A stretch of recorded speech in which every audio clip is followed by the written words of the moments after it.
प्यारे बच्चों, दिल्ली शिक्षा विभाग ने क्लास 9 के लिए सैंपल पेपर जारी कर दिए हैं। आज हम हिंदी के पेपर को डिस्कस करेंगे कि आपके पास हिंदी का पेपर किस पैटर्न में आएगा, किस तरह से आपको इसे सॉल्व करना है। तो कंप्लीट वीडियो देखिए, यहाँ पर आपको विद सॉल्यूशन पेपर शेयर करने वाला हूँ और ये वीडियो आपका 80 मार्क्स का होगा, 3 घंटे का होगा। तो चलिए वीडियो को शुरू करते हैं। इससे पहले प्लीज़ वीडियो को लाइक, अपने सभी दोस्तों को शेयर और अपने लिए चैनल को सब्सक्राइब जरूर करके रखिए।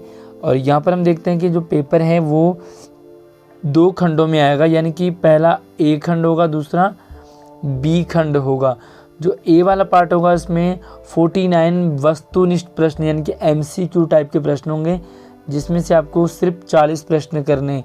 यानी कि 40 प्रश्न आपके MCQ के होंगे जो कि ए पार्ट से होंगे, और जो बाकी के 40 प्रश्न नंबर हैं वो आपके वी पार्ट से होंगे, जो कि वर्णनात्मक बड़े लॉन्ग टाइप के क्वेश्चंस होंगे और आपको सभी प्रश्नों के उत्तर देने हैं। अब हम बात करते हैं सबसे पहले खंड अ, यानी कि ए पार्ट आपका कैसे होगा। तो यहाँ पर सबसे पहले आएगा आपके पास अपठित गद्यांश, जो कि पूरे 10 नंबर का होगा। और यहाँ पे आप देखो, सबसे पहले अपठित गद्यांश है जिसको आपको ध्यान से पढ़ना है और आपको MCQ टाइप के प्रश्न होंगे, सही को आपको चुनना है। तो यहाँ पे आप एक बार इस पैसेज को पढ़ लीजिए। स्वस्थ भोजन की आदतें जीवन में बहुत ही महत्वपूर्ण हैं। हम जानते हैं कि यह अरुचिपूर्ण है, लेकिन यह इस तथ्य को सत्य नहीं बनाता है। सौभाग्य से हम पहले से अधिक अपने स्वास्थ्य के प्रति सचेत हैं। जिम, योग और नियमित व्यायाम हमारे जीवन का हिस्सा है। कम से कम हम में से बहुत से लोगों के लिए। और इस तरह से आप देख पा रहे होंगे कि जो पैसेज है आपके पास, ये एक भोजन के लिए, संतुलित भोजन की बात कर रहे हैं। जब हम खाने की अच्छी आदतों की बात करते हैं तो कई बार हम भ्रमित हो जाते हैं। हम में से एक अधिकांश लोगों के लिए भोजन शरीर को चलाने के लिए ईंधन के अलावा एक आनंद भी है। कई लोग भोजन को आनंद मानते हैं, कई लोग कहते हैं कि ज़रूरी है, क्योंकि ईंधन मतलब शरीर को चलाने के लिए में खाने की ज़रूरत होती है। शरीर को जितनी ज़रूरत है उतने से ज़्यादा खाना असामान्य माना जाता है। हमारे शरीर को 2 रोटी की ज़रूरत है और अगर आपने 3 और 4 खा लिए तो ये असामान्य होगा। स्वस्थ खाने की आदतों का मतलब है कि आप अपने आहार में जंक फूड को हटाते समय अपने शरीर के लिए आवश्यक सभी पोषक तत्वों को संतुलित तरीके से शामिल करें। आपको जंक फूड नहीं खाना है। स्वस्थ आहार में बस आपको जो पोषक तत्व हैं सभी को लेना जरूरी है। हर पोषक तत्व आपके शरीर को सुचारू रूप से चलाने में मदद करने में एक भूमिका निभाता है। उदाहरण के लिए वसा और कार्बोहाइड्रेट ले लो, जो ऊर्जा प्रदान करते हैं। जो हमारा वसा और कार्बोहाइड्रेट है वो हमें ऊर्जा प्रदान करता है। प्रोटीन जो एक अच्छी प्रतिरक्षा प्रणाली और क्षतिग्रस्त ऊतकों की पुनर्निर्माण के लिए मुख्य है। विटामिन जिनमें से कई आपके शरीर की विश्व सुरक्षा के लिए उत्कृष्ट एंटीऑक्सीडेंट हैं। जब तक हम इन पोषक तत्वों को सही मात्रा में दैनिक रूप से नहीं लेते, तब तक आप अपने स्वास्थ्य के साथ न्याय नहीं कर सकते। तो आपको स्वस्थ भोजन लेना है स्वस्थ शरीर के लिए। साथ में आपको प्रोटीन, वसा, कार्बोहाइड्रेट सब कुछ आपके शरीर के लिए ज़रूरी है, हम सभी के लिए ज़रूरी है। स्वस्थ भोजन की आदतें हमारे शरीर को अच्छा प्रदर्शन करने और बीमारियों से दूर रखने में मदद करती है। तो स्वस्थ भोजन सिर्फ हमें पेट भरने के लिए नहीं, आनंद के लिए नहीं, बल्कि अच्छा प्रदर्शन आपको चाहिए, बीमारी से दूर रहना है तो आपको हेल्प करेगी। अब यहाँ पे पहला प्रश्न आपके लिए है, बहुत ही आसान है। शरीर को अच्छा प्रदर्शन करने और बीमारी से दूर रखने में कौन मदद करता है? तो 4 ऑप्शन है आपके पास। जंक फूड की आदतें, स्वस्थ भोजन की आदतें, बासी भोजन की आदतें या अस्वास्थ्य भोजन की आदतें। तो आप इसके लास्ट लाइन को पढ़ पा रहे होंगे कि शरीर को अच्छा प्रदर्शन करने के लिए, बीमारी में मदद करने के लिए हमें स्वस्थ भोजन की आवश्यकता है। तो ऑप्शन आपका हो जाएगा ख, स्वस्थ भोजन की आदतें। उसके बाद हम दूसरे सवाल की तरफ बढ़ते हैं, जो कि कुछ इस तरीके से हैं। आप अपने शरीर, अपने स्वास्थ्य के साथ न्याय कैसे कर सकते हैं? तो हम अपने शरीर को स्वस्थ कैसे रखेंगे? पोषक तत्वों को नियमित लेकर, पोषक तत्वों को ना लेकर, फास्ट फूड लेकर, कच्ची भोज्य सामग्री को लेकर के। तो आप ये देख पा रहे होंगे कि ये भी जो है पूरा ये जो ऑप्शन है आपके पास, ये पूरा नेगेटिव है, ये भी नेगेटिव है। फास्ट फूड नहीं लेना है, पोषक तत्वों को ना लेकर भी नेगेटिव है। तो एक ही हमारे पास पॉजिटिव बचता है, वो है पोषक तत्वों को नियमित लेकर। तो यही आपका करेक्ट आंसर भी हो गया। अगला प्रश्न हमारे पास तीसरा है, हमारे शरीर को ऊर्जा कौन प्रदान करते हैं? वायु, लवण, वसा और कार्बोहाइड्रेट, जल। तो थर्ड ऑप्शन हमारा करेक्ट है, वसा और कार्बोहाइड्रेट, जो कि गद्यांश में भी आया है। अगला प्रश्न है हमारे पास चौथा है कि हमारे जीवन में संतुलन के लिए क्या आवश्यक है? वाहन, सड़क, सभी पोषक तत्वों का संतुलन या घर। तो यहाँ पर आप देख रहे होंगे कि जो पॉजिटिव आंसर है आपका ग है, इनके सभी पोषक तत्वों का संतुलन ही जीवन में संतुलन है। और अगला सवाल है, शरीर को चलाने के लिए ईंधन के अलावा एक आनंद है, क्या है? तो यहाँ पर घूमना, दौड़ना, सोना, ये बिल्कुल गलत है। तो सही क्या आपका आंसर है? भोजन, यानी कि ये वाला ऑप्शन आपका बिल्कुल करेक्ट है। अब आपके पास नीचे 2 कविताएं दे रखी हैं, दोनों में से आपको एक ही करना है। तो सबसे पहले इस कविता को हम पढ़ लेते हैं।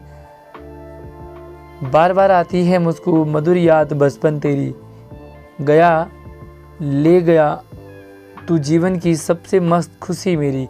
तो यहाँ पर बचपन को याद करते हुए जो कवि हैं वो कहते हैं कि मुझे तेरी बार बार याद आ रही है और तू मेरी जीवन की खुशी भी ले गया, क्योंकि बचपन में बहुत सारी खुशियाँ होती हैं। तो बचपन गया, साथ में उसकी खुशियाँ भी चली जाती हैं। आगे देखो कि चिंता रहित खेलना खाना। बचपन में क्या होता है, हम टेंशन फ्री होकर खेलते हैं, खाते हैं। फिर वह फिरना निर्भय स्वच्छंद, आराम से घूमना। कैसे भूला जा सकता है बचपन का अतुलित आनंद। बचपन में अतुलित आनंद मिलता है, सब कुछ टेंशन फ्री होता है, खाना, खेलना, घूमना फिरना, मस्ती करना, पढ़ाई करना। ऊंच नीच का ज्ञान नहीं था हमें। किसका ज्ञान नहीं था? ऊंच नीच, क्या ऊंच है क्या नीच, अमीर गरीब, छोटा बड़ा, में कुछ नहीं पता था। छुआछूत किसने जानी थी? और मैं छुआछूत का भी नहीं पता था। ये तो जब हम बड़े हो जाते हैं तो हम ऊंच नीच, अमीर गरीब, छोटा बड़ा, लड़का लड़की, इसमें भेदभाव करने लग जाते हैं। बनी हुई थी वहाँ झोपड़ी और चीथड़ों में रानी। और वहाँ पर एक झोपड़ी बनी थी जहाँ पर चीथड़ों में रानी थी। किए दूध के कुल्ले मैंने, और दूध के हम कुल्ले करते थे, क्योंकि बचपन ऐसा ही होता सबका।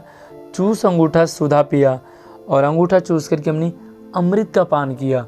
आप भी जब छोटे रहे होंगे तो आपने भी ज़रूर अंगूठा चूसा होगा। तो मुझे आप कमेंट करके ज़रूर बताएं कि आप में से कितने बच्चों ने अंगूठा चूसा है बचपन में।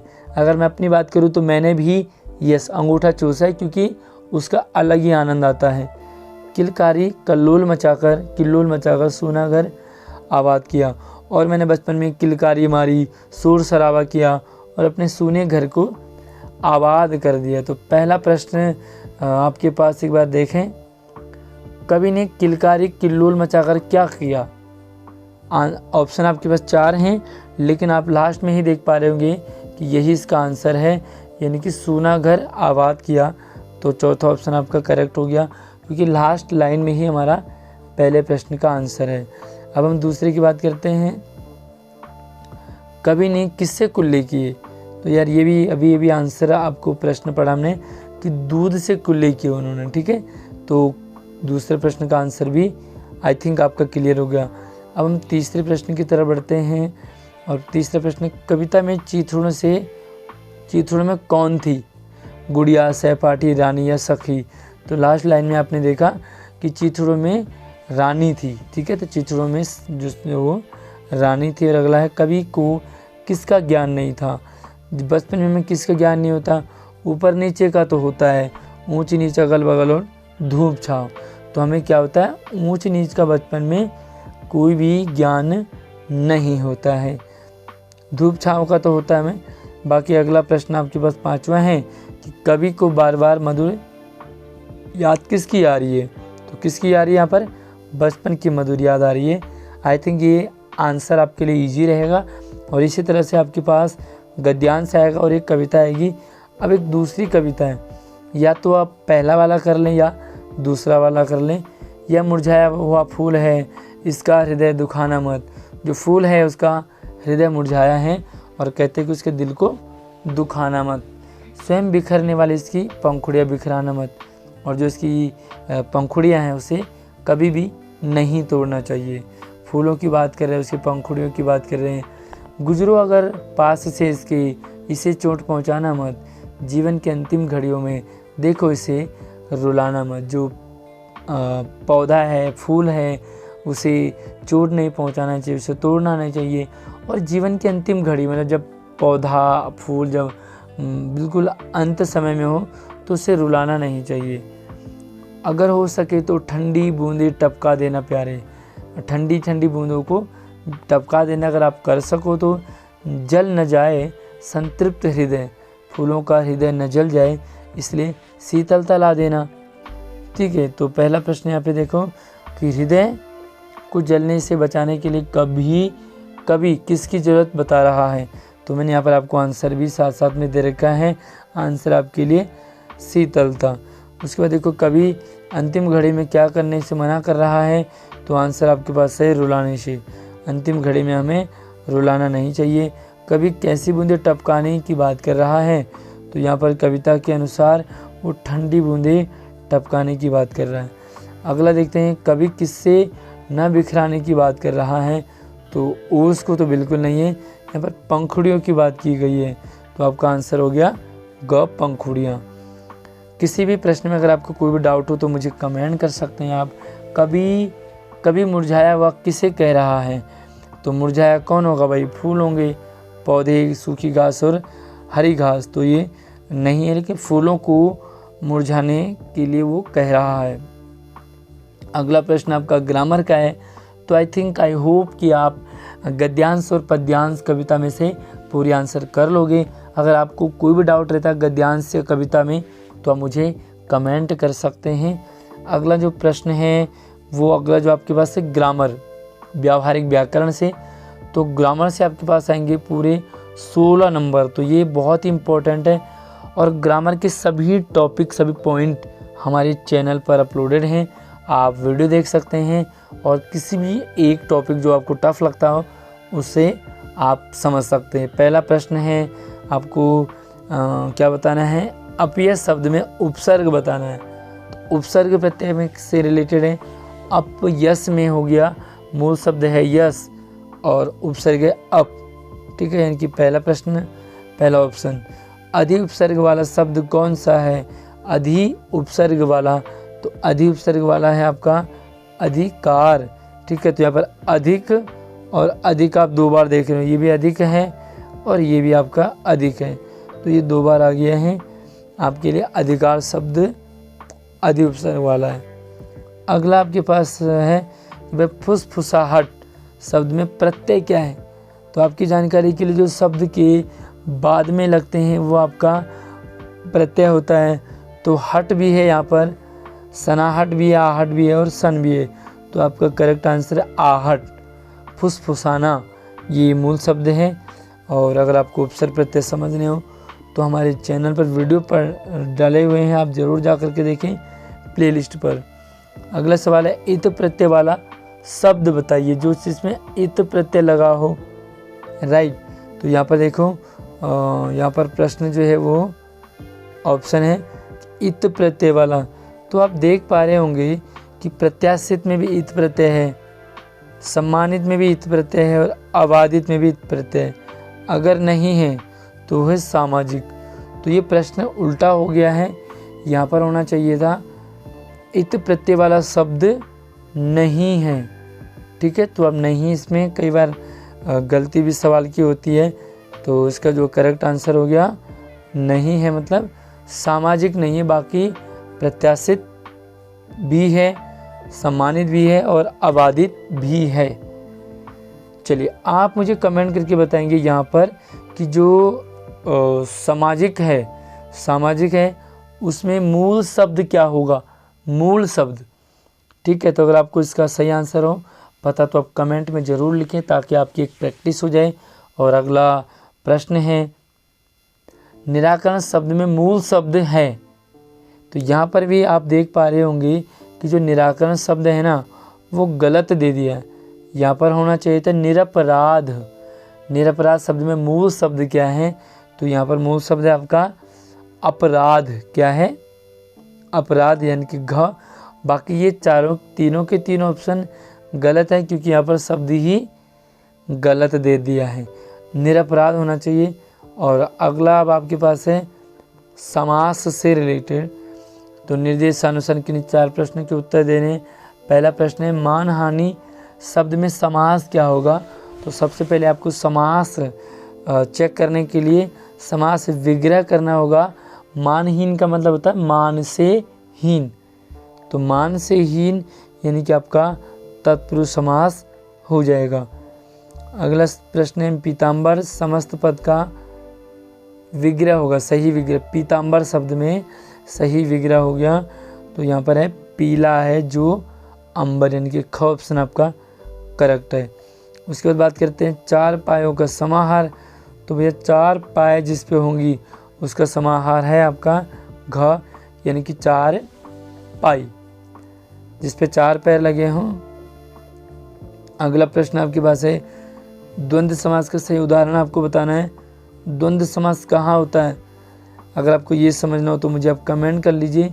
तो द्वंद्व समास का जो सही उदाहरण है ना वो है आपका सही गलत, क्योंकि द्वंद्व समास में बीच में और लग जाता है। तो यहाँ पर सही और गलत, जो ये डैश है ना ये और है, सही और गलत। उसके बाद अगला सवाल है, 10 है आनंद जिसके,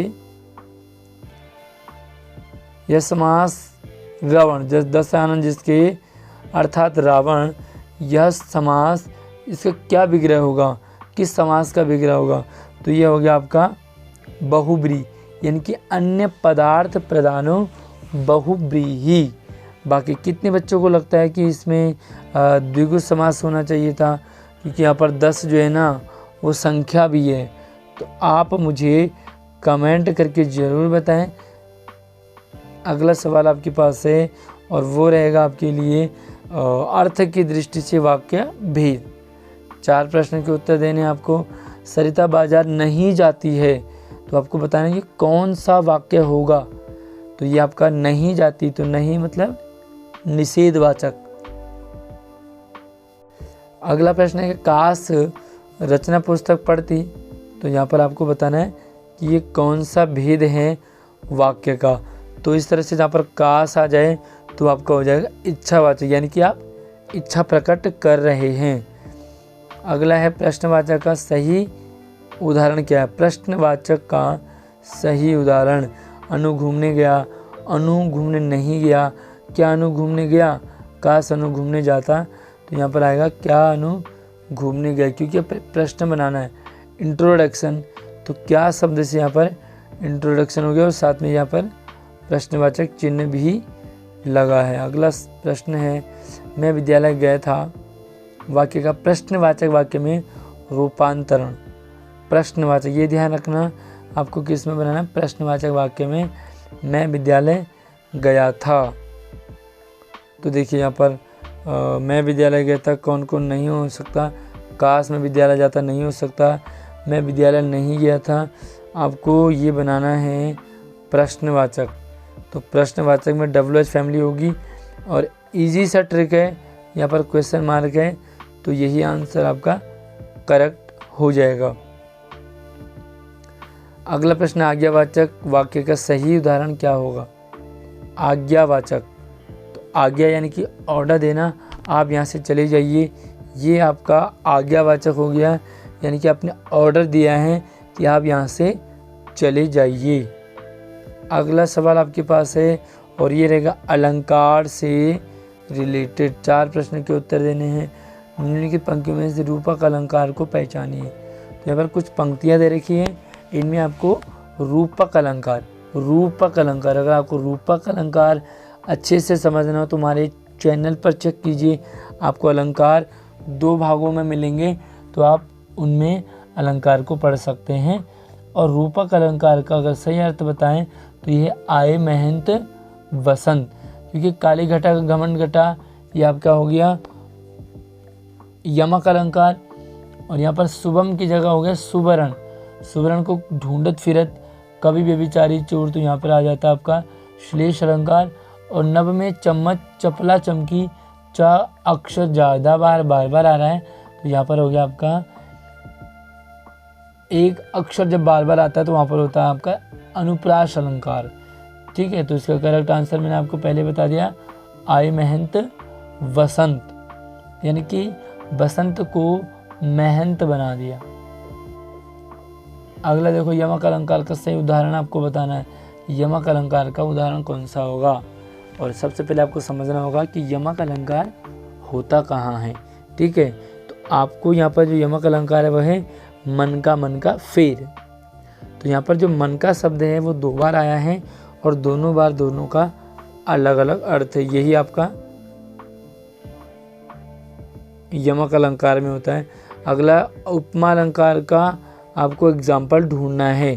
फूलों के आस पास रहते हैं उपमा अलंकार, फिर भी कांटे उदास रहते हैं। पीपर पात सरिस मन डोला, मैया मैं तो चंद्र खिलौना लहूँ, मेघ आए बंठन के सवर के। तो मैं बात कर दूं, जो मेघ आए बंठन के सवर के हैं, यहाँ पर आपका हो गया मानवीकरण। मैया मैं तो चंद्र खिलौना लहूँ, यहाँ पर हो गया आपका रूपक अलंकार। तो जो पीपर पात सरिस मंडोला, यहाँ पर जो सरिस शब्द है वो आपका उपमा अलंकार का एग्जाम्पल हो गया। अगला प्रश्न देखो, अनुप्रास अलंकार का एग्जाम्पल ढूंढो। अनुप्रास अलंकार का सही उदाहरण। तो अलंकार अनुप्रास में जब अक्षरों की आवृत्ति बार बार होती है, तो यहाँ पर क की बार बार हो रही है, कुटिर कुचाल कुकर्म छोड़ दे, तो ये आपका अनुप्रास अलंकार हो गया। जहाँ एक शब्द एक से अधिक बार हो उसे कौन सा अलंकार होगा? तो एक शब्द एक से अधिक बार, तो यहाँ पर एक शब्द जो है वो एक से अधिक बार आ रहा हो। अगर शब्द की आवृत्ति कहेंगे तो वहाँ पर आपका यमक अलंकार हो जाएगा, लेकिन यहाँ पर शब्द की बदल वर्ण की आवृत्ति हो तो वहाँ पर आपका हो जाएगा अनुप्रास, क्योंकि अनुप्रास में वर्णों की आवृत्ति समानता होती है। और अगर आपको शब्द की आवृत्ति है तो यहाँ पर आपका यमक अलंकार हो जाएगा। अब अगला आपके पास रहेगा 14 नंबर का, जो कि है पाठ्य पुस्तक, यानी कि क्षितिज और कृतिका के यहाँ पर प्रश्न पूछे जाएंगे। और अगर आपको अलंकार समझने हो और 9th क्लास के जो भी ग्रामर के टॉपिक हैं तो आपको वीडियो हमारे चैनल पर मिल जाएगा। अब यहाँ पर जो पाठ है वो 2 बैलों की कथा से लेकर के जब दोनों बैल वो कांजी हाउस में चले जाते हैं तो तब का वर्णन है। और पहला सवाल है, जानवर वहाँ खड़े क्यों नहीं हो पा रहे थे? कांजी हाउस में जानवर खड़े क्यों नहीं हो पा रहे थे? तो उसका सिंपल सा रीज़न है कमज़ोर होने के कारण, क्योंकि उन्होंने काफ़ी टाइम से खाना ही नहीं मिला था, चारा नहीं मिला था, घास नहीं मिली थी। तो यहाँ पर कमज़ोर होने के कारण आंसर करेक्ट हो जाएगा। चलिए अगला प्रश्न आपके पास, पशु वीरों सभी पशु जमीन पर किसकी तरह पड़े थे? तो कांजी हाउस में सभी पशु जो वो मुर्दों की तरह पड़े थे, क्योंकि किसी में जान तक नहीं थी। ग ऑप्शन आपका करेक्ट हो गया। अगला सवाल है, सारा दिन दोनों मित्र वहाँ पर टकटके लगाए ताकते रहे। तो किसे ताक रहे थे सारे दिन भर? तो यहाँ पर वो ताक रहे थे फाटक पर, यानी कि दरवाजे पर। कोई आए, हमें कुछ लाए चारा, लेकिन वहाँ पर कोई भी चारा देने नहीं आया। अगला प्रश्न है, यह घटना कहाँ के इतिहास में अभूतपूर्व न होने पर भी महत्वपूर्ण थी? तो वो था आपका गांव के इतिहास में। जो गांव जहाँ पर झूरी के बैल रहते थे वो आपके अभूतपूर्व थे। अगला, बाल सभा ने क्या निश्चय किया? तो बाल सभा ने निश्चय किया, अगर आपको चैप्टर अच्छे से समझना होगा तो एक बार आप इस वीडियो को ऊपर देख लें और आप उस पैसेज को अच्छे से समझ लेना। बाल सभा ने क्या निश्चय किया? तो उन्होंने किया कि दोनों पशुवीरों को अभिनंदन पत्र, इनविटेशन कार्ड भेजना चाहिए और अगला आपके पास प्रश्न है, आपको प्रश्नों के सही उत्तर देने हैं। ल्हासा की ओर, ल्हासा की ओर प्रश्न है, ल्हासा की ओर पाठ में सर्वोच्च स्थान पर क्या था? तो यहाँ पर सर्वोच्च स्थान पे आपका था डांडे के देवता का स्थान था। तो यहाँ पर पहला ऑप्शन आपका करेक्ट हो गया। उसके बाद दूसरा, ल्हासा की ओर पाठ में लेखक के घोड़े की क्या दशा थी? तो जो लेखक का घोड़ा था वो बहुत धीरे धीरे चल रहा था, या तेज चल रहा था, भाग रहा था, या बैठ गया? तो आपका पहला ऑप्शन आपका करेक्ट हो जाएगा। अगला प्रश्न आपके पास है, अब ये पद्यांश पढ़ना है आपको और इससे आंसर आपको देने हैं पद्यांश को पढ़ करके। अब यहाँ पर ये जो भी आपकी किताब है क्षितिज कृतिका है उससे पूछा है। तो मानस हो तो वही रस खानी, बसो ब्रिज गोकुल गाँव के ग्वारन। तो ये आपका कविता हो गई, पहली कविता है। और यहाँ पर आप इस कविता को पढ़ने के बाद जो आप प्रश्न देखोगे और आंसर आपको मिलेंगे तो वो कुछ इस तरीके से होंगे। रसखान अपने अगले जन्म में जन्म लेकर में से क्या बनना चाहते हैं? तो अगले जन्म में जन्म लेना चाहते हैं नंद बाबा की गाय बनना। आगे देखो, रसखान किसके बदले 3 लोगों का सुख छोड़ना चाहते हैं? किसके बदले? तो आपका आंसर हो जाएगा कृष्ण के कंबल और लाठी के लिए। या लकुटी और कामुर यहाँ पर राज तिहुपुर को तज डारो। तो तीनों लोगों का सुख वो श्री कृष्ण के कंबल लाठी के लिए छोड़ना चाहते हैं। अगला है, रसखान जी किस पहाड़ का पत्थर बनना चाहते हैं? तो ये तो बड़ा आसान है, वो बनना चाहते हैं गोवर्धन। ठीक है, गोवर्धन का पर्वत का पत्थर बनना चाहते हैं। कबीर रसखान को किस स्थान से अधिक लगाव है? कबीर रसखान को किस स्थान से अधिक लगाव है? तो कविता पढ़ने के बाद आपको भी समझ आ गया होगा कि उन्हें ब्रिज से अधिक लगाव था, क्योंकि ब्रिज में कृष्ण की लीला है, उनकी यादें हैं। लकुटी कामरिया पर रसखान क्या निछावर करना चाहते हैं? तो या लकुटी और कामरिया पर राज तिहुपुर को तज डारो, यानी कि तीनों लोगों का राजपाट वो न्यौछावर कर देना चाहते हैं। अगला आपके पास है, निम्नलिखित प्रश्नों के सही उत्तर आपको विकल्प से देने हैं और आपको यहाँ पर फिर से 4 ऑप्शन मिलेंगे। तो क्या है, वाक कविता में कच्चे धागे की तुलना किससे की गई है? तो कच्चे धागे क्या हैं? सांसों से। तो जो कब हमारी सांस प्राण पखेरु उड़ जाए कुछ पता नहीं है। अगला है, वाक कविता में नाव किसे माना गया है? तो जो नाव है वो आपका है पानी के किसी जीवन को। तो नाव क्या है? आपका जीवन है। ये थे आपके ए पार्ट से सारे एमसीक्यू टाइप के प्रश्न। अब आपके पास आ जाते हैं ख से वर्णनात्मक यानी कि लंबे लॉन्ग टाइप के क्वेश्चंस होंगे पाठ्य पुस्तक से, क्षितिज और कृतिका से। तो चलिए पहला प्रश्न यहाँ पे देखते हैं किस तरह के होंगे। और यहाँ पे हैं, निम्नलिखित प्रश्नों के उत्तर आपको 25 से 30 शब्दों में देने हैं। तो ये लॉन्ग टाइप के सारे 2-2 प्रश्न होंगे और यहाँ पर आपको देने हैं 3 प्रश्नों के उत्तर। तो यहाँ पर थोड़ा सा मिसप्रिंट हो गया है, प्रश्न आपके पास 4 हैं लेकिन आपको 3 ही प्रश्नों के उत्तर देने हैं। एक बार प्रश्न पढ़ लेते हैं। कांजी हाउस में कैद पशुओं की हाजिरी क्यों ली जाती थी? दो बैलों की कथा के आधार पे। तो कांजी हाउस में बैलों की हाजिरी इसलिए ली जाती थी क्योंकि कांजी हाउस में आए दिन नए बैल आते थे, कुछ पुराने बिक जाते थे, कुछ मर जाते थे। कितने नए जानवर आए हैं, कितने बिक गए हैं, कितने मर गए हैं, तो इन सब का यानी कि कितने आए कितने गए सबका लेखा जोखा रखने के लिए हाजिरी ली जाती थी। और दूसरा प्रश्न है कि उस समय तिब्बत के में हथियार का कानून नहीं था, तो लोगों को किस प्रकार का डर था? ये ल्हासा की ओर पाठ से है। तो भाई हथियार का कानून नहीं था, कोई भी कहीं भी हथियार ले जा सकता था और जब सबके पास हथियार होंगे तो लोगों को डर बना रहता है कि कौन कब ना जाने कौन कब कहाँ मार दे, तो अपनी मौत का भी भय था, जिंदगी का मरने का डर था। तो ये सारी चीज़ आप इसमें ऐड कर सकते हैं। आपको 25 से 30 शब्द ही लिखने हैं। दूसरा, उपभोक्तावाद की संस्कृति पाठ के लेखक के अनुसार जीवन में सुख से क्या अभिप्राय है। तो जो उपभोक्तावाद की संस्कृति है उस पाठ के अकॉर्डिंग जो जीवन में सुख है वो हम अट्रैक्शन है। उपभोक्तावाद, हमें अच्छी चीज़ें चाहिए, अच्छी चीज़ें दिखनी चाहिए। जैसे कि भाई ऐड आता है, कोई भी न्यूज़ टीवी में ऐड आए तो हमें उसी की तरह हमें कपड़े चाहिए, उसी की तरह रहन सहन चाहिए।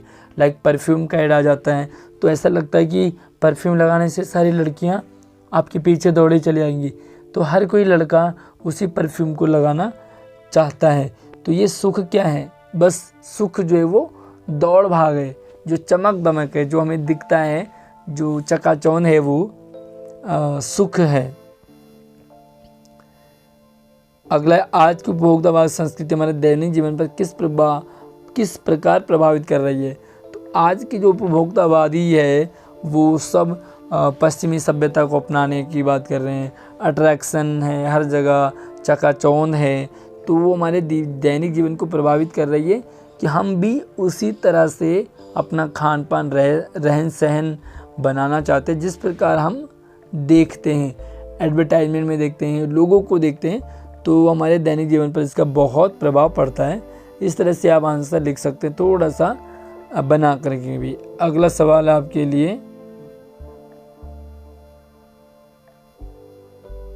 और यहाँ पर आपको लिखा है इन्होंने कि भाई 3 प्रश्नों के उत्तर आपको देने हैं जो कि 25 से 30 शब्द होंगे। और पहला प्रश्न है, कवि ने सच्चे प्रेमी की क्या कसौटी बताई है। सच्चा प्रेमी कौन है? तो सच्चा प्रेमी है जो सुख दुख को समझ सके। प्रेमी ढूंढत ना फिरूं, प्रेमी मिले न कोई। तो प्रेमी को प्रेमी मिले, जो सारे विश्व को अमृत बना दे, वही हमारा सच्चा प्रेमी है। और आजकल जो आप प्रेमी देखते हो, जो गली में, पार्क में, मतलब वो प्रेमी नहीं है। वो खूबचे में आपको देखें लड़का लड़की मिलेंगे तो वो आपका प्रेमी नहीं है, वो प्यार नहीं है, बल्कि सच्चा प्रेमी जो विश्व को अमृत बना दे। और अगला जो सवाल है आपके पास वो है, ब्रजभूमि के प्रति कवि रस खान का प्रेम किन रूपों में व्यक्त हुआ है। तो वहाँ पर तो रस खान ने ब्रजभूमि के प्रति अनेक प्रकार से प्रेम प्रकट किया है कि अगर मैं मानुष बनूं तो रस खान बनूं, अगर मैं पत्थर बनूं तो वही गोवर्धन का पत्थर बनूं, अगर मैं पशु बनूं तो नंद बाबा की गाय बनूं। तो इस तरह से उन्होंने अपने प्रेम को प्रकट किया है कि मैं कृष्ण के सानिध्य को प्राप्त करना चाहता हूँ। हर तरह से कृष्ण मिल जाए मुझे, और कृष्ण की वो हर परछाई, वो निशानी जो कि कृष्ण को प्रेम था जिस चीज़ से। और वाक कविता में अगला प्रश्न है कि वाक कविता में रस्सी किसके लिए प्रयुक्त हुआ है। तो रस्सी क्या है? वो हमारी सांस है, सांसों की डोर है जिससे हमारा जीवन चल रहा है। और ना जाने ये रस्सी कब टूट जाए, कब नाव से छूट जाए और हमारा जीवन नष्ट हो जाए, हमारे प्राण पखेरु उड़ जाए। तो यहाँ पर जो रस्सी है वो किसके लिए और वह कैसी है। तो रस्सी क्या है? कच्चे धागे से बनी है, वो कभी भी टूट सकती है, कभी भी हमें कुछ भी हो सकता है। तो यहाँ पर आप इसका आंसर इस तरह से लिख सकते हो। अगला है कि वाक कविता में कवयित्री द्वारा मुक्ति के लिए प्रयास क्यों व्यर्थ हो रहे हैं। तो कवयित्री मुक्ति के लिए प्रयास कर रही है, कोशिश कर रही है, लेकिन वो सारे बेकार हो रहे हैं। क्यों? क्योंकि वह ऐसे प्रयास कर रही है जो सही नहीं है। मतलब हमें चाहिए कि हमें परमात्मा को पाना चाहिए, हमें परमात्मा के पास जाएं, किस तरह से पहुँचे, लेकिन हम चाहते हैं सांसारिक जीवन में। जब हम सांसारिक जीवन में घुल जाते हैं और उसी को सब कुछ समझने लग जाते हैं तो हमारे सारे प्रयास वो व्यर्थ होने लगते हैं। अब आपको यहाँ पर 2 प्रश्नों के उत्तर देने हैं जो इस बार काफ़ी चेंज है, और ये रहेगा आपके लिए कृतिका से। ठीक है, यहाँ पर आपको 4 प्रश्नों के उत्तर देने, 8 नंबर का और लगभग 60 शब्दों में। तो आपको ये ध्यान रखना है कि कम से कम आपको पौना और 1 पूरा पेज यहाँ पर आंसर लिखना है। और पहला प्रश्न है, आपदाओं से निपटने के लिए अपनी तरफ से इस जल प्रलय में पाठ के आधार पर कुछ सुझाव दीजिए। आपदाओं से निपटने के लिए आप क्या क्या करेंगे? तो आपदाओं से निपटने के लिए सबसे पहले तो आप ज़रूरी चीज़ें अपने पास रखें, जैसे कि भाई खाने पीने का सामान अपने पास रखें और ऊंचे स्थान पे चले जाएं, क्योंकि जब बाढ़ आती है तो वो निचले स्थानों पर आती है और वहाँ उन्हें अपनी चपेट में ले लेती है। जब आप ऊंचे स्थानों पे रहोगे तो आप बाढ़ से सुरक्षित रह पाओगे। साथ में आप जो भी हमें हमारे दैनिक जीवन, जैसे कि खाना पीना हो गया या कुछ कंदमूल फल ले लो, साथ में हमें दवाई वगैरह की ज़रूरत पड़ेगी तो दवाइयों को भी आपको साथ में लेके चलना होगा। तो यहाँ पर आप, और कैसे आप निपटोगे, आपदाओं से निपटोगे कैसे, तो आप क्या सजेशन आप देना चाहोगे, जैसे प्राकृतिक जो आपदाएं होती हैं उनसे कैसे निपटोगे? तो एक आंसर आपको मुझे कमेंट पे भी नीचे बताएंगे ज़रूर कि आपको क्या लगता है कि कैसे आप प्राकृतिक आपदाओं से बच सकते हैं। अगला, इस जल प्रलय में पाठ के आधार पर बताइए कि मृत्यु का तरल दूत किसे कहा गया है। तो मृत्यु का तरल दूत तो किसे कहा गया, तो मृत्यु, और क्यों कहा गया? तो मृत्यु का तरल दूत यहाँ पर पानी को कहा गया। तरल का मतलब होता है पानी, सिंपल सी बात है। तो यहाँ पर पानी को, बाढ़ के पानी को कहा है मृत्यु का तरल दूत। क्यों कहा है? क्योंकि वो तरल है, वो बहता है, और दूत है वो झाग वाला पानी। तो झाग वाला पानी जो है वो तरल दूत है, क्योंकि वो एक मैसेज लेके आ रहा है मृत्यु का कि भैया हट जाओ रास्ते से, आप किसी अच्छे स्थान, सुरक्षित स्थान पे चले जाओ, अन्यथा आप मारे जाओगे, डूब जाओगे। तो वो एक तरह से तरल दूत है, और अगर हम नहीं संभले तो हमें वो पानी और बाढ़ का पानी हमें अपनी चपेट में ले लेता। अगला है, बाढ़ की सही जानकारी लेने और बाढ़ के रूप देखने के लिए लेखक क्यों उत्सुक था? बाढ़ की सही जानकारी लेने के लिए, बाढ़ को देखने के लिए, क्योंकि लेखक ने बाढ़ के बारे में सुना था, सिर्फ देखा नहीं था, लाइव नहीं देखा था, अपने सामने नहीं देखा था। तो लेखक उसे एक तो स्वयं देखना चाहता था, उसे अनुभव करना चाहता था, उसका एक्सपीरियंस लेना चाहता था, तो इसलिए वो देखने के लिए बड़ा उत्सुक था। बात में सही जानकारी चाहिए ताकि हम सभी लोगों को सही बात बता सकें और हकीकत क्या है ये दुनिया को समझ में आ जाए। तो इस तरह से आप इसे लिख सकते हैं। अब आपके पास आ जाए रचनात्मक लेखन, और ये भी काफ़ी इम्पोर्टेंट है भैया। 20 नंबर का आपके पास आएगा। सबसे पहला सवाल है, निम्नलिखित प्रश्नों में से किसी एक विषय पर संकेत बिंदु के आधार पर अनुच्छेद लेखन। सबसे पहले समझना आपको कि अनुच्छेद लिखना आपको, दूसरा आपको समझना कि संकेत बिंदुओं पर। अभी संकेत बिंदु क्या है, ये जो है मेन टॉपिक है। नियमित अध्ययन से लाभ, यानी कि रेगुलर पढ़ने से हमें क्या फ़ायदे होते हैं, और ये इसकी संकेत बिंदु भूमिका, नियमित अध्ययन के तरीके, नियमित अध्ययन में अभिभावकों का योगदान, नियमित अध्ययन की सीमाएं, नियमित अध्ययन की उपयोगिता एवं उपसंहार। तो ये सारे आपके संकेत बिंदु हैं।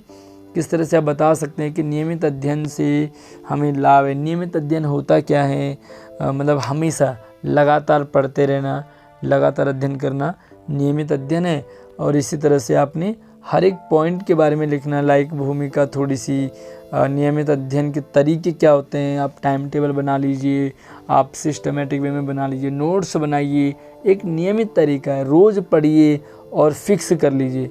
नियमित अध्ययन में अभिभावकों का योगदान, तो अभिभावकों का योगदान बहुत ज़्यादा, पेरेंट्स बच्चों को मोटिवेट करे, उन्हें प्रेरित करे पढ़ने के लिए, उन्हें समय दे, उनसे उनके पढ़ने के टाइम में कोई काम ना कराएं, तो ये उनका योगदान है।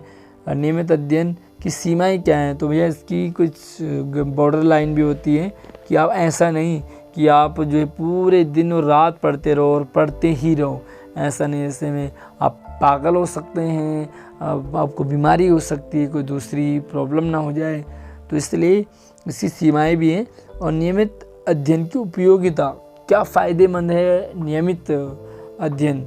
जब हम नियमित अध्ययन करते हैं तो हमारा एक हैबिट बन जाता है और हमें पढ़ने में कोई प्रॉब्लम नहीं आती है। बाकी अच्छी तैयारी हमारी हो जाती है, अच्छी नॉलेज हमें हो जाती है। तो काफ़ी इसके फ़ायदे हैं। और उपसंहार, अंत में आप उपसंहार में बताओगे कि ये नियमित अध्ययन है वो क्या है, उसे किस तरह से हमें यूज़ करना चाहिए, उसका टाइम टेबल कैसे बनाना चाहिए, तो सब कुछ आप यहाँ पर लिख सकते हैं। और अगर आपको अनुच्छेद लेखन किस तरह लिखना है वो नहीं पता हो तो हमारे चैनल पर जो वीडियो में डिस्क्रिप्शन में आपको लिंक पड़ा मिला है, आप उसे जा कर के इस वीडियो के डिस्क्रिप्शन में आप जाएं और ज़रूर चेकआउट कीजिए। अगला सवाल, और इसी तरह से अगला आपके पास एक और टॉपिक रहेगा और वो है जल ही जीवन है। ये आपके संकेत बिंदु यहाँ पे दे रखे हैं नीचे, और जल के बारे में आपको बताना। जल यानी कि पानी, तो यहाँ पर भूमिका है, जल की उपलब्धता, जल हमारे लिए क्यों महत्व है, जल की उपयोगिता, उपसंहार ये है। और साथ में समाज के प्रति हमारी जिम्मेदारियाँ, समाज के प्रति हमारी जिम्मेदारियाँ, तो इनमें से किसी एक टॉपिक पर आप अनुच्छेद लिख सकते हैं। सही तरीका क्या है आप ज़रूर नीचे डिस्क्रिप्शन में जाइए और वीडियो को चेक कीजिए ताकि आप समझ सकें। और इसी तरह से अगला भी आपके पास है। अब हम बात करेंगे पत्र लेखन की। तो पत्र लेखन में क्या करना है और क्या ध्यान रखना है। आपकी कॉलोनी में गलियों की उचित सफाई और रखरखाव न होने के कारण दुर्घटना हो रही है, इससे बचाव के लिए नगर निगम को आपको पत्र लिखना है। सबसे पहले सेवा में नगर निगम अधिकारी महोदय, कहीं भी आप एड्रेस डाल दीजिए, फिर लिखेंगे महोदय विषय लिखेंगे। विषय के बाद आप अपना मैटर लिखेंगे कि भाई कॉलोनी में साफ़ सफाई नहीं होती है, गंदगी होती है, बीमारियां हो रही है, लोग मर रहे हैं, तड़प रहे हैं, तो आप सफाई करने के लिए किसी कर्मचारी को भेजें। या तो आप ऊपर वाला कर लें या नीचे वाला कर लें, क्योंकि अथवा लिखा हुआ है। स्वतंत्रता दिवस के अवसर पर आपके देश में मनाए जाने वाले आयोजन के बारे में बताते हुए अपने छोटे भाई को पत्र लिखेंगे। तो अनौपचारिक पत्र हो गया और ऊपर हो गया आपका औपचारिक पत्र। 15 अगस्त के अवसर पर भैया आपके स्कूल में, आपकी गली में मतलब अच्छी एक मनाया जा रहा है, आयोजन किया जा रहा है 15 अगस्त का, तो आप उसके ऊपर आप पत्र लिखेंगे भाई को कि प्रिय भाई कैसे हो, इस तरह से लिख करके। और अगला जो आपके पास प्रश्न आएगा वो है हिंदी विषय की पुस्तकों की उपलब्धता के बारे में संबंधित अधिकारी से बातचीत करते हुए लगभग 50 शब्दों में आकर्षक संवाद लेखन। तो संवाद कैसे लिखना है आपको, अगर आपको संवाद लेखन समझना हो तो आप हमारे चैनल पर जाइए, एक बार ज़रूर चेकआउट कीजिए, क्योंकि यहाँ पर आपको सिर्फ मैं बता सकता हूँ कैसे आपको करना है, तो बाकी आप कंप्लीट समझिए तो आपको पूरी जानकारी इसकी मिल जाएगी। अगला आपके पास है वार्षिक खेल प्रतियोगिता में भाग लेने के विषय में अपने सहपाठी के बातचीत पर लगभग 50 शब्दों में आकर्षक संवाद लेखन। तो या तो आप ऊपर वाला संवाद लिखें या नीचे वाला संवाद लिखें। अगला आपके पास है लघु कथा, यातायात के नियमों का पालन पर विषय है, और यहाँ पर आपको लिखना है लघु कथा लिखनी है। तो साथ में लघु कथा यानी कि छोटी स्टोरी, और किस तरह से लिखते हैं अगर आपको समझना है, जानना है, तो आप चैनल पर ज़रूर चेकआउट कीजिए, आपको सारे ग्रामर के टॉपिक आपको मिल जाएंगे। और आपको भैया यातायात के नियमों का पालन करते हुए लघु कथा लिखें, किस तरह से क्यों ज़रूरी है हमारे लिए यातायात के नियमों का पालन करना, यातायात के नियम होते क्या हैं, तो ये सारी बातें आप वहाँ पर मेंशन करोगे और एक छोटी सी कहानी लिखोगे। उसी तरह से आपको या तो ऊपर वाला कर लिया या नीचे वाला। और यहाँ पर स्वस्थ रहना नियमित व्यायाम की आदतों पर भी निर्भर है, इस पर आपको लघु कथा लिखनी है। किस तरह से आपको स्वस्थ रहना है, उसके लिए आपको व्यायाम करना चाहिए, तो आप इस पर एक लघु कथा लिखेंगे। तो आई होप आपको पूरी वीडियो समझ आई होगी, सारे डाउट आपके क्लियर हो गए होंगे। बाकी कुछ भी आपको जानना हो, समझना हो तो कमेंट कर लीजिए, और कौन सा टॉपिक आपको सबसे ईजी लगा आप मुझे कमेंट कर लीजिए। कौन से टॉपिक पर आपको और वीडियो चाहिए आप मुझे उसकी भी जानकारी देते हुए कमेंट करेंगे। बाकी वीडियो को लाइक करके शेयर कर दीजिए। चैनल पर पहली बार आए तो सब्सक्राइब करने के साथ साथ और नोटिफिकेशन को भी ज़रूर ऑन कर लीजिए, ताकि इन फ्यूचर आने वाली सारी अपडेट एजुकेशनल मोटिवेशनल सबसे पहले आपके पास आती रहेगी। धन्यवाद।